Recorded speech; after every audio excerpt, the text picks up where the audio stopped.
Coordination compound में अपने जो इसकी आइसोमेरिज्म थी वो आइसोमेरिज्म कंप्लीट कर ली। इसके बाद में कुछ थ्योरीज की अपने बात की थी कि जो कोऑर्डिनेशन कंपाउंड की फॉर्मेशन के लिए दी गई हैं कि उसकी ज्योमेट्री किस टाइप की होगी, उसकी स्ट्रक्चर किस टाइप की होगी, उसमें हाइब्रिडाइजेशन कौन सा होगा। तो ऐसी कुछ थ्योरीज अपने को कोऑर्डिनेशन कंपाउंड के बारे में दी गई है। तो हमारा जो आज का टॉपिक रहेगा वो है बॉन्डिंग इन कोऑर्डिनेशन कंपाउंड्स। तो कोऑर्डिनेशन कंपाउंड में बॉन्डिंग किस टाइप की है, तो इस थ्योरी की अगर अपने बात करें तो ये थ्योरी अपने को किसने दी थी, तो सबसे पहले अपने बात करें कि ये थ्योरी हमको पॉलिंग ने दी थी। ठीक है, this theory was given by polling. ठीक है, तो इस थ्योरी के अकॉर्डिंग अपने क्या देखते हैं कि जो सबसे पहले ये जो थ्योरी बेस्ड है वो सेंटर मेटल लाइन पर बेस्ड है। कोई एक एग्जांपल लेते हैं और उस एग्जांपल से इस थ्योरी को अगर अपनी समझने की कोशिश करें तो हमारे पास जैसे एग्जांपल हो गया FeH2O6 + 2 एक एग्जांपल है। तो इस थ्योरी के अकॉर्डिंग आपने बताया कि किस पर बेस्ड है, सेंटर मेटल लाइन पर बेस्ड है। तो सेंटर मेटल कौन है यहाँ पर, Fe। तो Fe का अगर अपनी इलेक्ट्रॉनिक कन्फिगरेशन देखें तो Fe का electronic configuration argon 4s2 3d6, ये Fe का इलेक्ट्रॉनिक कन्फिगरेशन है। और यहाँ पर Fe का अगर ऑक्सीडेशन नंबर अगर चेक किया जाए तो उसके ऊपर जो चार्ज आता है Fe पर वो +2 चार्ज आता है। इसके अकॉर्डिंग अगर देखा जाए तो +2 चार्ज के अकॉर्डिंग जो Fe का इलेक्ट्रॉनिक कन्फिगरेशन हो जाएगा वो क्या हो जाएगा, 4s0 3d6 इसका इलेक्ट्रॉनिक कन्फिगरेशन हो जाएगा। मींस यहाँ पर Fe के अंदर जो हमारे पास ऑर्बिटल्स रहेंगे वो ऑर्बिटल्स कौन कौन से रहेंगे,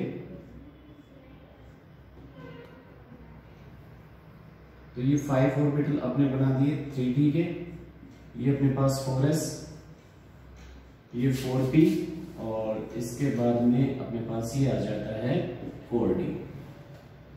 तो 4d 4p और 4s, इनमें से 3d में अपने पास 6 इलेक्ट्रॉन है, 1 2 3 4 5 और 6, ये 6 इलेक्ट्रॉन आ गए किसके अंदर, Fe के अंदर। अब डिपेंड ये करेगा हमारे पास कि जो अपने पास H2 क्या है, H2 एक लिगेंड है, मींस एक डोनर एटम है, तो वो अपना लोन पेयर एक पूरा पेयर डोनेट करता है। तो पूरा पेयर डोनेट कहाँ होगा, जब कंप्लीटली फ्री ऑर्बिटल जो होगा, यहाँ पर देखिए हाफ फिल ऑर्बिटल है तो यहाँ पर पेयर डोनेट नहीं हो सकता क्योंकि H2 अपना एक पेयर डोनेट करेगा। ये पेयर डोनेट कहाँ कर सकता है, कंप्लीटली वैकेंट ऑर्बिटल्स में कर सकता है। तो कंप्लीटली वैकेंट ऑर्बिटल कौन से हमारे पास, S P और D। कितने पेयर डोनेट करेगा, 6। तो यहाँ पर वो डोनेट हो नहीं सकते तो कहाँ करेगा, इन ऑर्बिटल्स में करेगा। तो एक पेयर 2 3 4 5 और ये 6। तो ये H2O ने अपने जो 6 पेयर थे डोनेट किए और इस H2O के 6 पेयर के डोनेशन के बेस पर यहाँ पे पेयर किसका है, H2O का है। ठीक है, तो H2O ने अपने जो 6 पेयर थे वो डोनेट कर दिए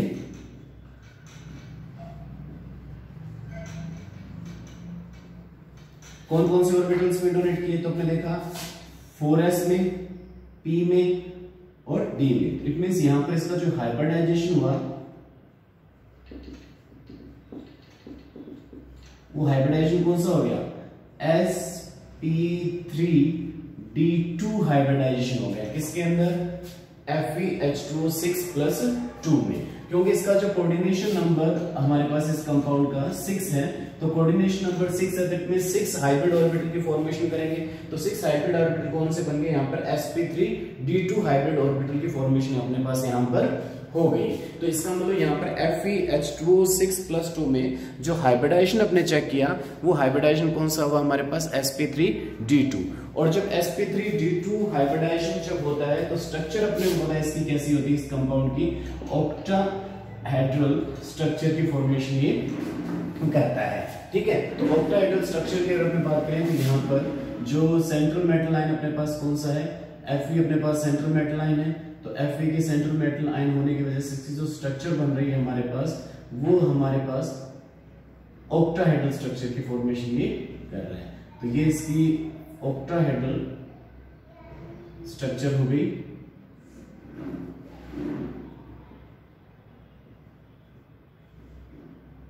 जहां पर एज ए लिगेंड H2 इसके साथ अटैच हो रहा है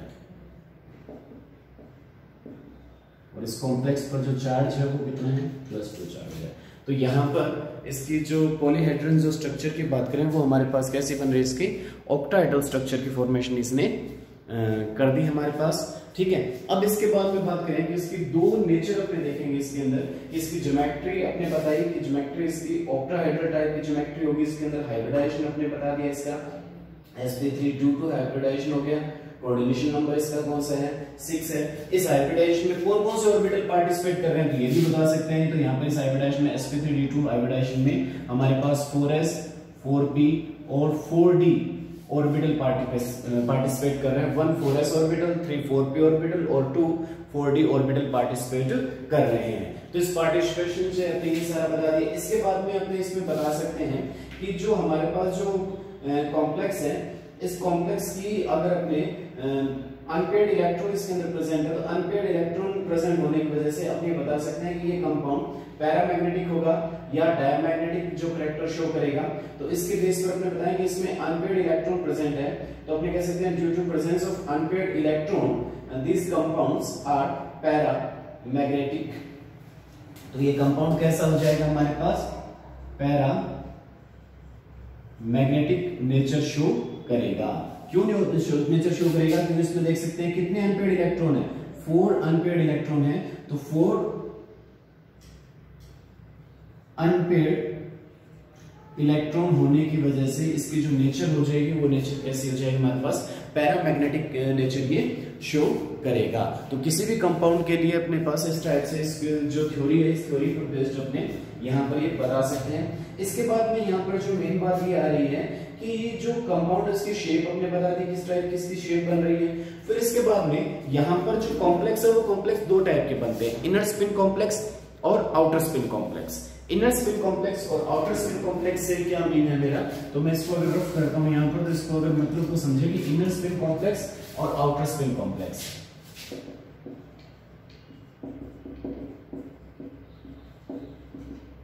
और सेकंड है हमारे पास आउटर स्पिन कॉम्प्लेक्स। तो कॉम्प्लेक्स दो हो गए, इनर स्पिन कॉम्प्लेक्स और आउटर स्पिन कॉम्प्लेक्स। तो यहां पर ये जो कॉम्प्लेक्स बन रहा है वो कैसा बन रहा है हमारे पास जो एग्जांपल लिया था Fe(H2O6+2), ये हमारे पास आउटर स्पिन कॉम्प्लेक्स है।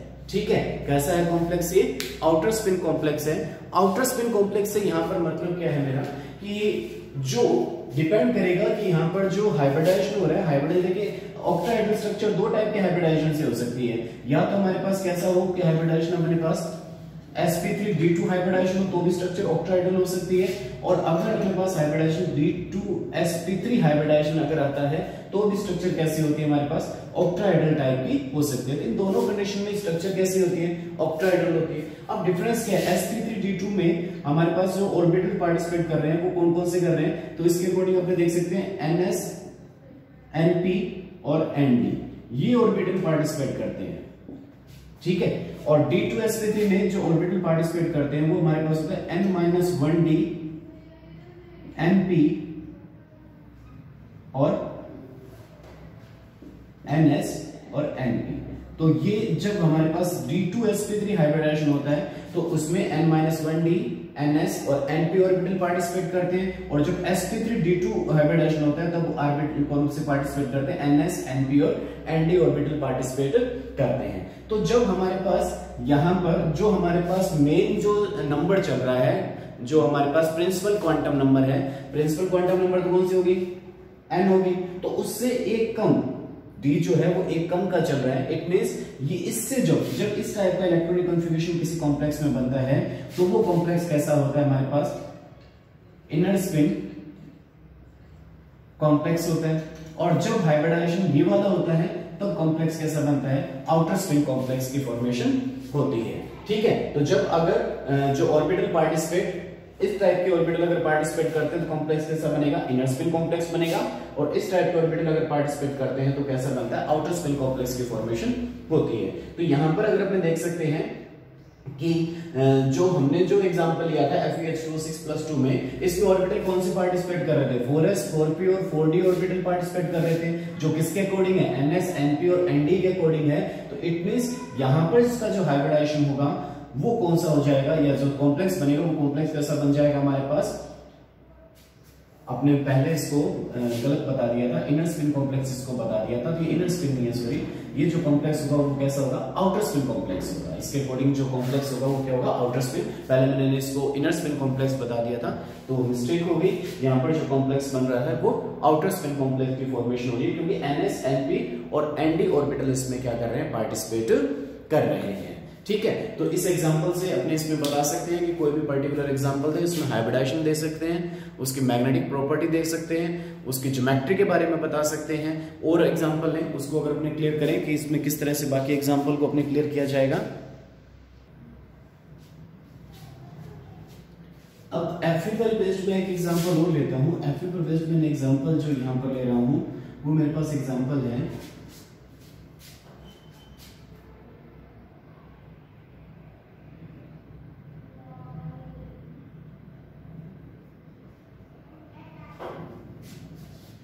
वो है हमारा एग्जांपल FeCN6, ठीक है, और ये हो गया -4। इस एग्जांपल की बात करें तो यहां पर भी सेंट्रल मेटल आयन कौन है हमारे पास, Fe है। Fe का इलेक्ट्रॉनिक कन्फिगरेशन हमारे पास, ठीक है। यहां पर भी Fe का अगर ऑक्सीडेशन नंबर देखें तो +2 आएगा, तो इसके अकॉर्डिंग अगर चलें तो 3d6 हो जाएगा और 4s में क्या आ जाएगा, 0 हो जाएगा। तो अब हमारे पास अगर ऑर्बिटल की फॉर्मेशन करते हैं अपने, तो ये तो हो गया हमारे पास 3d ऑर्बिटल, ये हो गया 4s, ये हो गया 4p,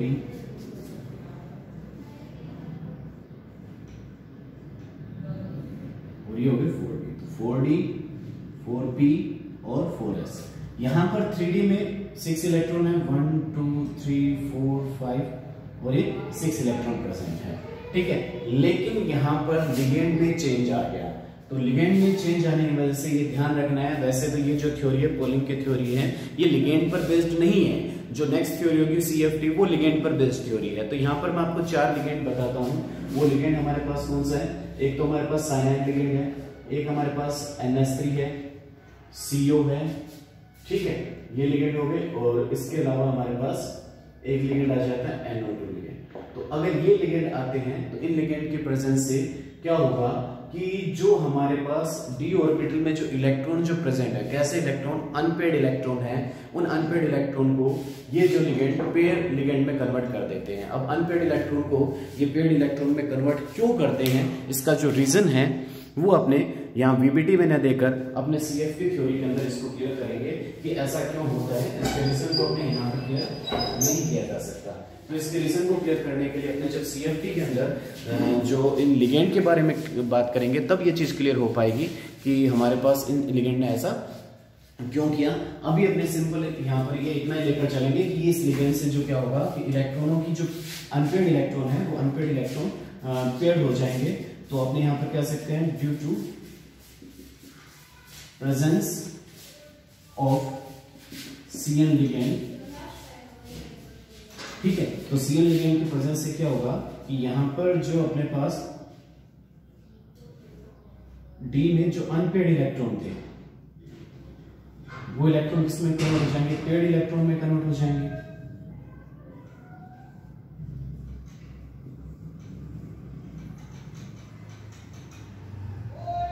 S 4p और 4p।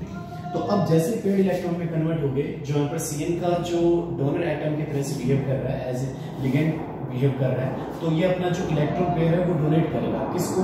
आपने कहा कि कंप्लीटली अपने को वैकेंट ऑर्बिटल चाहिए, तो कंप्लीटली वैकेंट ऑर्बिटल यहाँ पर कौन से हो रहा है, अपने को d ऑर्बिटल वैकेंट मिल रहा है।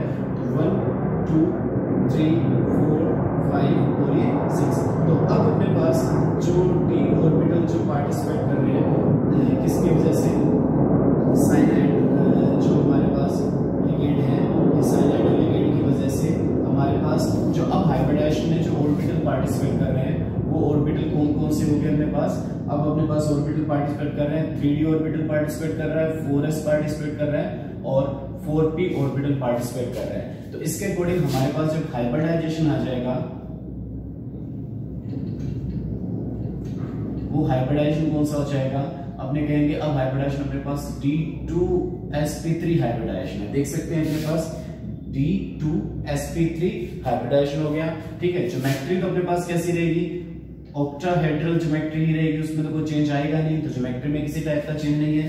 तो ऑक्टाहेड्रल जब ज्योमेट्री की फॉर्मेशन करेंगे तो यहाँ पर इसकी जो स्ट्रक्चर बनाएंगे, तो स्ट्रक्चर तो अपने पास इसकी जो कंपाउंड है वो सेम स्ट्रक्चर हो जाएगी जो इससे पहले अपने जो कोऑर्डिनेशन कंपाउंड लिया था उससे मिलती जुलती ही इसकी स्ट्रक्चर होगी। उस स्ट्रक्चर में किसी टाइप का चेंज आपको देखने को नहीं मिलेगा। ठीक है, तो ये हमारे पास जो साइनाइड लिगेंड है, इस साइनाइड लिगेंड की प्रेजेंस की वजह से ऐसा हुआ।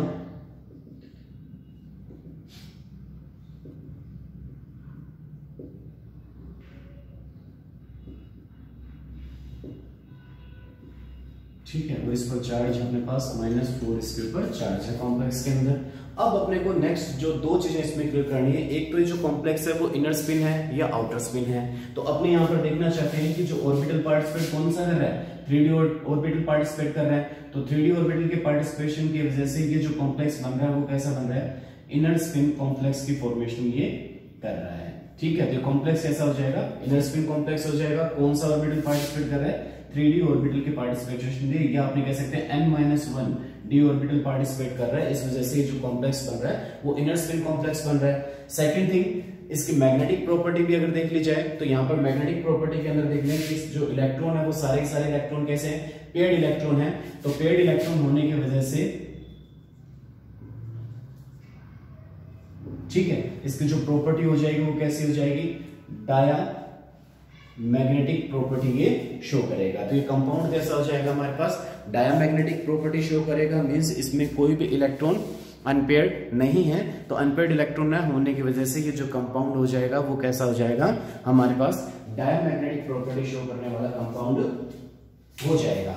ठीक है, तो ये अपने पास एक एक एग्जांपल मैंने आपको एक sp3 d2 हाइब्रिडाइजेशन का दे दिया, एक d2 sp3 हाइब्रिडाइजेशन का दे दिया, मींस इसमें कोऑर्डिनेशन नंबर कितना हो, 6 हो। ठीक है, तो अब इसके बाद में अपने चलते हैं जिसमें कोऑर्डिनेशन नंबर 4 हो, तो उसके ऊपर अपने बात करें।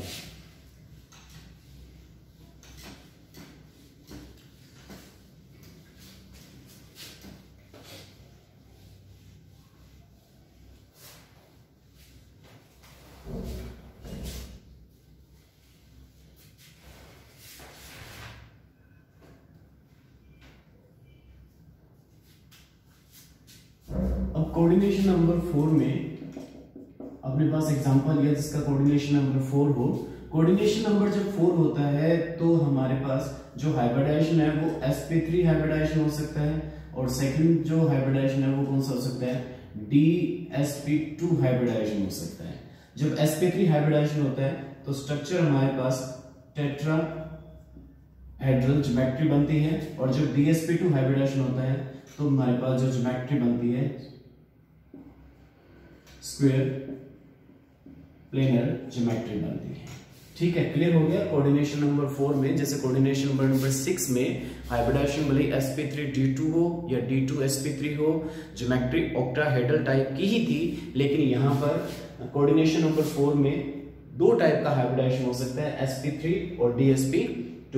sp3 हाइब्रिडाइजेशन में जो स्ट्रक्चर बनेगी वो टेट्राहेड्रल टाइप की बनेगी, और dsp2 हाइब्रिडाइजेशन में जो स्ट्रक्चर बनती है वो स्क्वायर प्लेनर बनती है। तो यहां पर अपने कह सकते हैं जो ऑर्बिटल पार्टिसिपेट कर रहे हैं वो ns np ऑर्बिटल पार्टिसिपेट कर रहे हैं, जहां पर n-1d ns और np ऑर्बिटल पार्टिसिपेट कर रहे हैं। तो यहां पर मेन शेल के ऑर्बिटल पार्टिसिपेट कर रहे हैं, तो मेन शेल के ऑर्बिटल पार्टिसिपेट करने से ये जो कॉम्प्लेक्स है वो कैसा बनेगा, आउटर स्पिन कॉम्प्लेक्स बनेगा। और यहाँ पर मेन शेल से कम का चल रहा है तो इसलिए जो कॉम्प्लेक्स बनेगा वो हमारे पास इनर स्पिन कॉम्प्लेक्स की फॉर्मेशन ये करेगा। ठीक है, इसके बाद में सब कुछ क्लियर है अपने पास, इनर स्पिन कब बनेगा, आउटर स्पिन कब बनेगा, ठीक है, कौन सा हाइब्रिडाइजेशन होगा तो इसकी स्ट्रक्चर कैसी होगी। आपको टेट्राहेड्रल स्ट्रक्चर के बारे में पता है कि इस टाइप की जो स्ट्रक्चर बनती है उस स्ट्रक्चर को अपने क्या नाम देते हैं, टेट्राहेड्रल टाइप की ज्योमेट्री बोला जाता है इसको। तो ये हमारे पास जो ज्योमेट्री है वो टेट्राहेड्रल टाइप की है, और इस टाइप की अगर ज्योमेट्री बनती है तो उस ज्योमेट्री को अपने क्या बोला जाता है, स्क्वायर प्लेनर ज्योमेट्री इसको नाम दिया जाता है। ठीक है, तो दोनों टाइप के ज्योमेट्री के बारे में बात कर ली। अब एक पर्टिकुलर कोई एक एग्जांपल लें और उस एग्जांपल से इसको क्लियर करें इसकी ज्योमेट्री किस टाइप की हो जाएगी।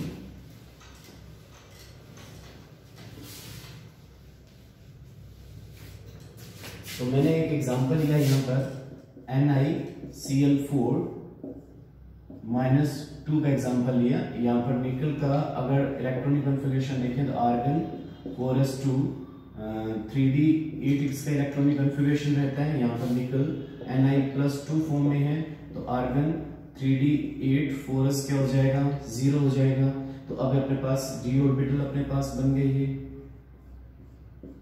1 2 3 4 5 6 7 8। ठीक है, ये 8 इलेक्ट्रॉन किस में आ गए, 3d में आ गए। फिर ये 4s, ये अपने पास 4p, तो 4s और 4p, 4d की इसमें जरूरत नहीं पड़ रही है अपने को। ठीक है, तो अब अपने पास लिगेंड कौन सा है, Cl लिगेंड है। तो Cl लिगेंड अपने इलेक्ट्रॉन पेयर को क्या करेगा, डोनेट करेगा। और डोनेशन के लिए अपने पास पता है कि वैकेंट ऑर्बिटल का होना जरूरी है। तो वैकेंट ऑर्बिटल कौन कौन से हैं हमारे पास, ये तो वैकेंट है नहीं, यहाँ पर तो हाफ फिल ऑर्बिटल है। तो वैकेंट ऑर्बिटल 1 2 3 4। तो इट मींस यहाँ पर जो हाइब्रिडाइजेशन हो रहा है वो हाइब्रिडाइजेशन कौन सा हो गया हमारे पास, sp3 हाइब्रिडाइजेशन हो गया। तो NiCl4 में जो हाइब्रिडाइजेशन है वो कौन सा है, sp3 हाइब्रिडाइजेशन है। और sp3 हाइब्रिडाइजेशन के लिए अपने पास इसकी जो स्ट्रक्चर बनेगी उस स्ट्रक्चर की बात कर ली जाए तो इसकी जो स्ट्रक्चर है हमारे पास वो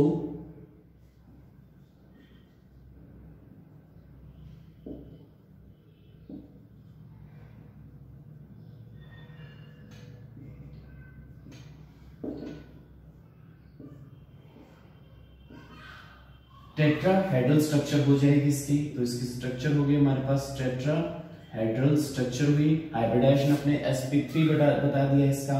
फिर इसके बाद में ये इनर स्पिन कॉम्प्लेक्स है या आउटर स्पिन कॉम्प्लेक्स है। तो sp3 हाइब्रिडाइजेशन होने की वजह से जो कॉम्प्लेक्स बन रहा है वो कैसा बन रहा है, आउटर स्पिन कॉम्प्लेक्स की फॉर्मेशन ये कर रहा है। फिर इसकी मैग्नेटिक नेचर की बात करें तो यहाँ पर क्या प्रेजेंट है, 2 अनपेयर्ड इलेक्ट्रॉन प्रेजेंट है। तो 2 अनपेयर्ड इलेक्ट्रॉन होने की वजह से, ठीक है, प्रेजेंस होने की वजह से इसकी जो प्रॉपर्टी हो जाएगी वो कैसी हो जाएगी, पैरा मैग्नेटिक प्रॉपर्टी ये शो करेगा। ठीक है, तो ये पैरा मैग्नेटिक प्रॉपर्टी ये शो करेगा। ठीक है, तो इस तरह से आप किसी भी कंपाउंड के बारे में, अब उसके बॉन्डिंग के बारे में बता सकते हैं अकॉर्डिंग टू पोलिंग। ठीक है, तो पोलिंग के अकॉर्डिंग किस टाइप की उसकी ज्योमेट्री होगी। यहाँ पर मेन चीज ध्यान रखनी है कि ये लिगेंड पर बेस्ड नहीं है, ये सेंट्रल मेटल आयन पर बेस्ड है। तो लिगेंड किस तरह, कौन से लिगेंड इलेक्ट्रॉन के पेयरिंग कर पाता है और कौन से इलेक्ट्रॉन अनपेयर्ड इलेक्ट्रॉन को पेयर नहीं कर पाता, उसके बारे में ये अपने को नहीं बताता है। ठीक है,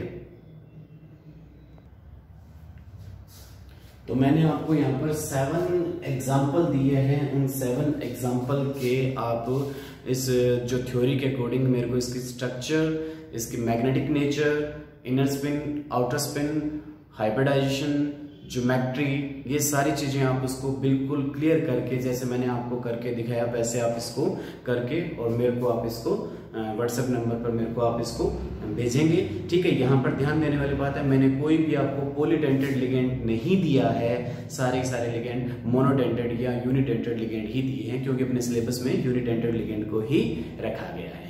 ठीक है, तो पॉलीडेंटेड या अपने पास जो ट्राइडेंटेड लिगेंड है वो क्वेश्चन आपको नहीं आएंगे। तो अगर ये क्वेश्चन आप कर लेते हो तो इट मींस आपको जो वीबीटी थ्योरी है, वैलेंस बॉन्ड थ्योरी है, वो आपको समझ में आ चुकी है। तो आप आज शाम तक मेरे को इसके सारे जो स्ट्रक्चर है वो आप मेरे को व्हाट्सएप नंबर पर आप मेरे को भेजेंगे। ठीक है।